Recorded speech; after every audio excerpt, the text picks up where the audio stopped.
Hey everyone, it's Rachel. As you may know, I recently released my first ever completely original song called Awakening. If you haven't seen it yet, I'll have a link in the description to the video I posted for the song. The song is also now up on all major platforms, iTunes, Spotify, Google Play, and I'll have those links in the description as well. Today I wanted to give you a walkthrough of how I created my first original song from both a creative and a technical standpoint. I hope that this video will be useful to anyone out there who is considering writing their own music, and also maybe to others who are just interested in seeing someone else's process. So before we jump into that, I want to thank the sponsor of today's video, DistroKid. If you haven't heard of it before, DistroKid is a service that allows you to upload your music and get it out to all major stores easily and quickly. I used DistroKid to distribute my first original song, Awakening, and using it, I got my song out to all major platforms, iTunes, Spotify, Google Play, pretty much everything within just a matter of days. You can get started on DistroKid for only $20 a year, and for that price you have unlimited uploads to all these major platforms and you only have to pay once. They also don't take any extra commissions, so you get 100% of what you earn. If you're interested in checking out DistroKid for yourself, I'll have a link in the description where you can get 7% off your first year's membership. Since the process was so quick and easy for me, the first time I used it, I'll definitely be continuing to use DistroKid for uploading any future original songs or any full covers that I make. So thank you again, DistroKid, for sponsoring this video and for making such a cool service. So to start out talking about how I made this first original song, I want to start out from a creative standpoint. I'll talk more later in this video about how I created it from a technical standpoint, including recording all the different instruments and applying effects, things like that. So first off, why did I start writing a song? I had actually been wanting to write my own music for a long time now, but I didn't really know how to get started, and I felt like I maybe wasn't ready from a music theory standpoint. But one day I came up with a riff that I thought sounded really cool and that it could maybe be turned into something more, so I decided to go for it. It all started with this riff.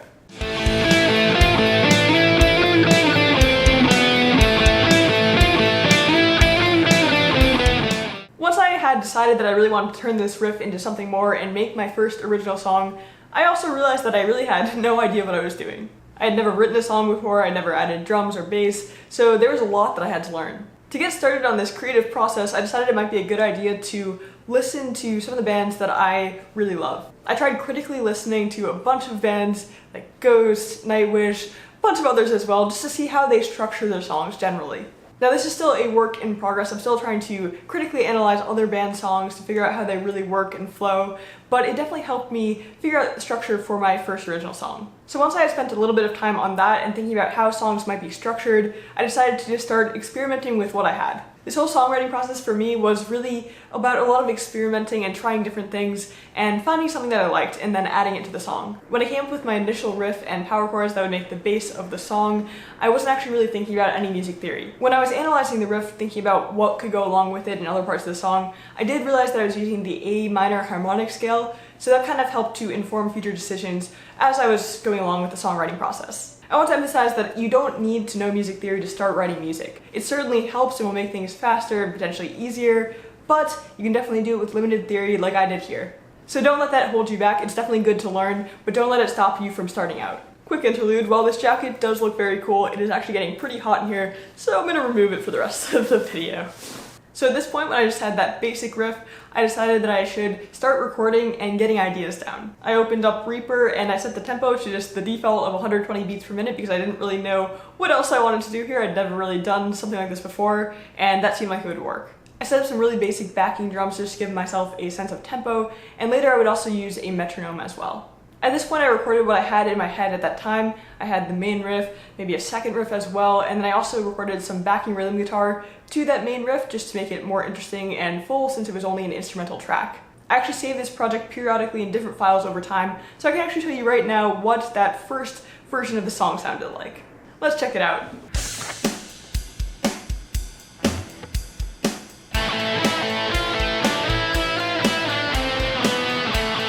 It's pretty similar.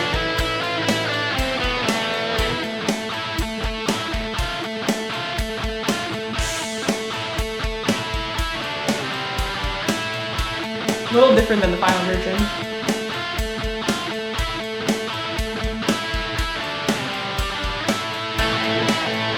Okay, so this is where, yeah.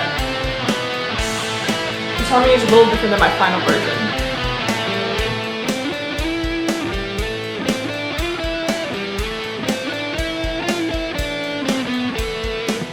Okay, so that was about it for the first version of the song, just to get the initial ideas down. I had the backing drums, the main melody riff, a second riff following that main melody, and also a backing rhythm guitar to that main melody part. It looks like I actually also started adding a harmony at this point for the second riff, which I actually did in the final product as well, but I used a different one. As you can tell from listening to the final song compared to this, some things did change, but it did start out from this bass. So once I had this bass for the song recorded, I wanted to continue to expand it. I knew that I needed to improve my drums, improve what I had already recorded, add bass, and also add a lot more guitar parts. Basically, I really just built this song up piece by piece, recording each part individually and playing until I got something that I liked. I always had a general idea of where I wanted to go with the song. For instance, I knew I wanted to repeat that main riff multiple times, but change it up a little bit after the first time. And I also knew I wanted to have a riff that transitioned into the solo and things like that, but I never really had a strict plan. Writing the song for me was a process of trial and error, as I said before, and just a lot of experimenting to figure out what I liked. So I guess one of the key things for me was just having that bass to work off of and knowing kind of the general notes and chords that might work in the song, and then going from there. For instance, I knew that I wanted to change up the main riff after it was repeated, so I thought that using a harmony could be cool, as I've seen a lot of other bands do that as well. So I added a harmony part to that main riff for the second and third times it was repeated. I had to experiment with that a little bit to figure out what worked well, but it ended up sounding pretty cool. When I was writing the song and thinking about how other bands do similar things, I was thinking how it could be cool to use the same notes, same riff ideas, but an octave down. So you'll notice that in different parts of the song, I'm actually playing the low A power chord instead of the other one that the song is kind of based around, and that worked well as well. I also started adding a very basic bass line, kind of mimicking the guitar in different parts, just to fill out my sound. So at this point I kind of fleshed out the song more, and I had everything up into where I thought the first solo might be, so I started working on that. For both solos, I kind of just came up with them by first putting down a rhythm track behind them, and then just improvising a little bit with the A harmonic minor scale, generally around there, to come up with something interesting. Let's actually take a listen to the first version of my solo that I have found recorded here in the third version of my project. So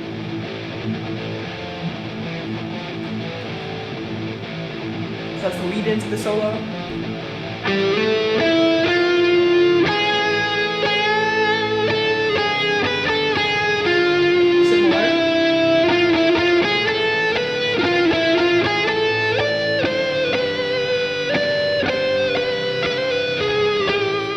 Okay, so that was the first version of the solo that I recorded. As you can tell, it's not exactly the same as the final one, but it has a lot of similar things going on.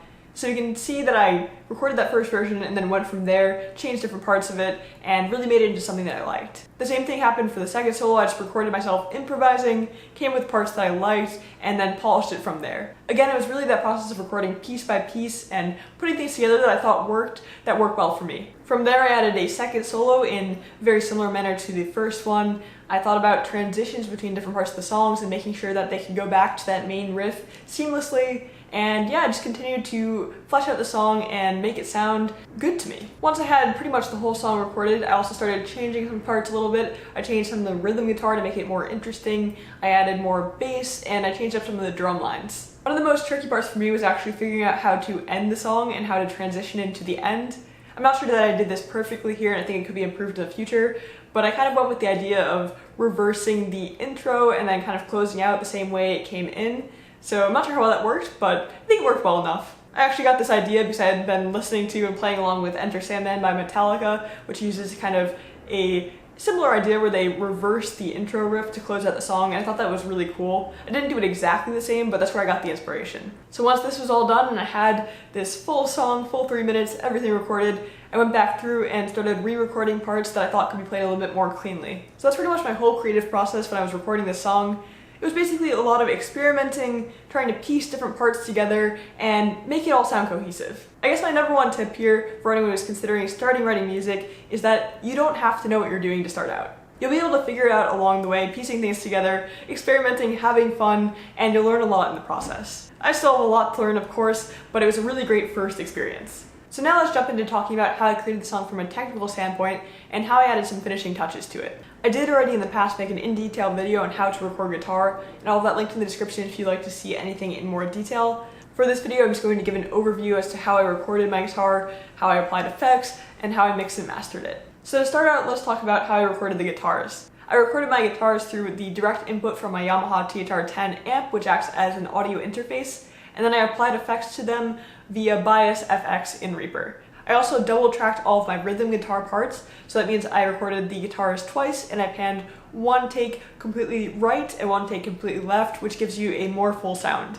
I've been doing this double tracking for a while now and I really like how it sounds. So let's take a look at how Bias FX is applied to the guitar tracks. If you look here, you can see that I have my rhythm guitar tracks, and this has both my left and right guitars, as well as a bass track which applies the same effects to both guitars. So if we click on the FX here, you can see that I have two things applied. One of them is Bias FX. So Bias FX is a VST amp simulator that allows you to apply effects to your guitar after it's already recorded. You see right here I have this applied, so if I play back the song right now, we can just solo this track. It has the effects. But if I turn off Bias FX, you just hear the direct signal. So it sounds a lot different than if you turn on the effects. Now this is pretty cool because it allows you to change your effects on the fly, and you don't have to decide what you want your song to sound like when you start recording. So I definitely recommend checking out using a VST like Bias if you're planning on recording music. As you can see here, for my solo guitars I added some different effects. I added reverb and delay that I didn't have on the rhythm guitar to make it sound more solo-y, and that's really easy to do in this sort of program. I used Bias FX for all of my guitars and also for the bass recording, and I had different presets on each one, and it was pretty easy to record with. I've actually been using it for a while now in my cover videos as well, so not something new for me, but definitely something I'd recommend checking out. So now in terms of how I made the drum track, I'm not a drummer myself, I don't have a way to record drums, so what I did use is a program called EasyDrummer 2, which is a really great virtual instrument that allows you to easily and quickly make drum tracks without very much knowledge of drums at all. It might be cool to do a more in-depth video on EasyDrummer in the future because I thought it was really easy to use and get started with, but as a brief overview, in the program here you can see that I'm using the Metal Drummer presets from the EasyDrummer 2 Modern package, and this just came with the virtual instrument itself. It's kind of cool because you can actually play around with the drum set and see what things sound like. Down here you can see that I actually have the song structure for my song and all of the parts, so if you hit play here you can hear what it sounds like.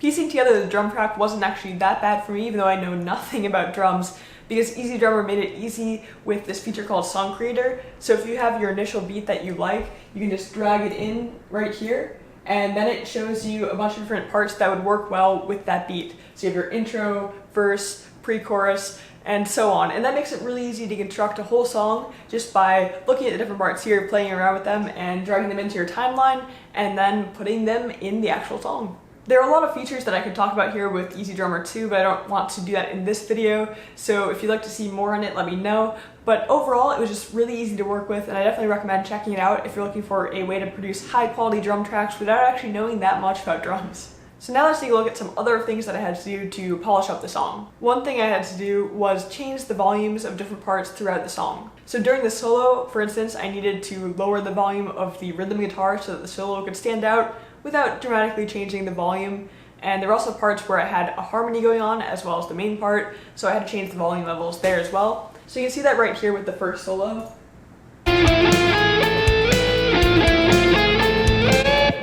You can see that I lowered the volume of the rhythm guitars here to make up for the added volume of the solo. And you can see that I did that at some other places as well, like right here, and so on.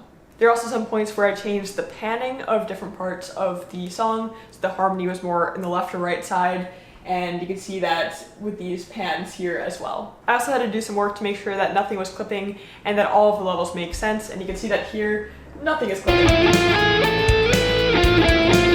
So that was pretty much all I did with regards to changing volume levels and mixing for the song. Again, still a lot I could probably improve on here and learn, but that's what I did for this first song. So now let's talk about a final few things I did to make the overall song sound better. I guess you would call this the mastering process. One thing I did was apply EQ to all of my guitars. I've been doing this for a while now as well, and it's pretty important because otherwise you get some frequencies that you don't want in your guitars, really high and low frequencies that compete with different parts of the mix, so you definitely want to apply some EQ. Now this is on the rhythm track, and as you can see here, I'm just using Reaper's built-in EQ plugin and cutting out some of the frequencies. I also boosted a little bit. I was just kind of experimenting with this. I'm not sure what the best things are to do, but I definitely know you want to cut out the very high and very low frequencies. The frequencies I cut here, other than the super high and super low ones, as you can see at bands 6, 8, 7, 5, and 4 are all from just kind of experimenting and going through amplifying certain parts of the frequency spectrum and seeing where there are annoying noises that you don't want. If you find places where there's fizzing and kind of high-pitched noises, if you cut them a little bit, it will make the mix sound a bit tighter. Let's look at an example of this with and without the EQ. This is without EQ first. And now with. Without. I don't know how well you can tell the difference in those examples, but if you look at the whole picture and all the different parts together, having EQ makes a big difference and makes things sound a lot better and more tight. So definitely recommend using EQ on your instruments if you are putting together a song. So now let's take a look at the last few things I did when I was putting together the song to make it sound overall bigger and more professional. At the end, what I did was I applied a few effects to the master track to apply sound changes across the board. One thing I added that I think I actually found through Leo from Frog Leap Studios was adding a stereo enhancer to the final mix. This just kind of made it have a more wide sound, and as you can see I set the width to 118, and I don't really know what that means exactly, but it sounded good to me, so I decided to keep it in. Here's an example of the mix with and without the stereo enhancer. First, let's go without.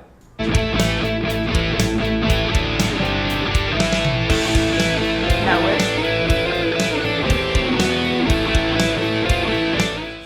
So it's a pretty subtle effect, mostly heard through headphones, but again, all these little things that you do add up to make the overall song sound cool. So the last thing I did when putting together this final mix was that I applied a mastering plugin to the master track. Doing this or something similar is actually pretty important if you want to get your audio levels to the same sort of high levels that professionally recorded audio are at without doing any clipping. Now originally, to do this, to boost the audio levels to as high as they could be without clipping and to even out the audio of the song, I was using Reaper's built-in limiter, and that worked pretty well, but I was curious as to if there was something that would be easy for me to use that could also maybe improve the overall sounds of the audio, make it a bit more punchy and interesting, and I found T-Rax 1, which is a kind of all-in-one mastering tool that makes it really easy for someone with no experience to get a cool sounding mix. So this T-Rax mastering processor allows you to select between different presets, and it really just kind of improves your overall levels, brings it up so they're not clipping but they're as high as they can be, and it sounds pretty cool. So let me give you an example of how the mix sounds with this effect on, without this effect on, and with the Reaper built-in limiter instead. So here's the song with the T-Rax 1 on.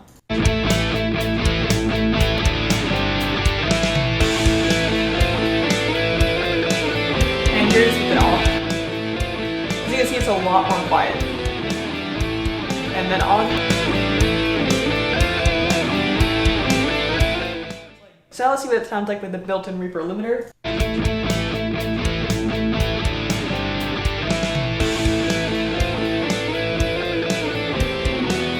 And then compared to the 1.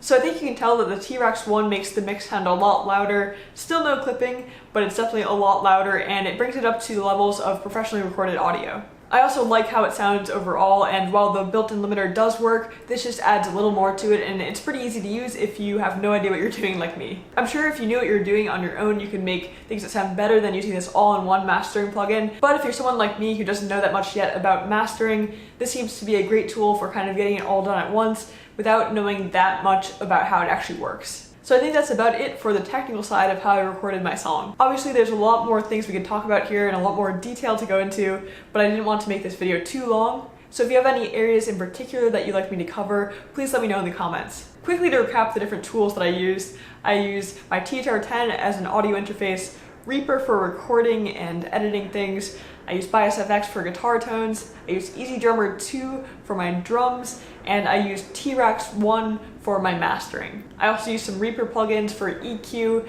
and stereo widening. I hope that this video provided some useful insight as to how you can go about creating a song from scratch and the way I went through my process. I imagine that my process will continue to change and evolve over time as I get more experience with writing songs and recording guitar, but this is my process so far, and it worked pretty well for me for my first song. I want to thank you again for all of the feedback that I've been getting on my first song. I really appreciate it. It's so nice to hear that people are enjoying my work, and it's just a really cool experience getting to release my first original piece of music. And thank you again to DistroKid for sponsoring this video. I'll have a link in the description if you'd like to sign up with a 7% discount. If you'd like to check out Awakening, I'll also have the links in the description to different places where you can download it and stream it. If you'd like to follow me in between videos, I post more frequent updates on Instagram and Twitter, and you can follow me at the links in the description below. As always, thank you so much for watching, and I'll see you in the next video.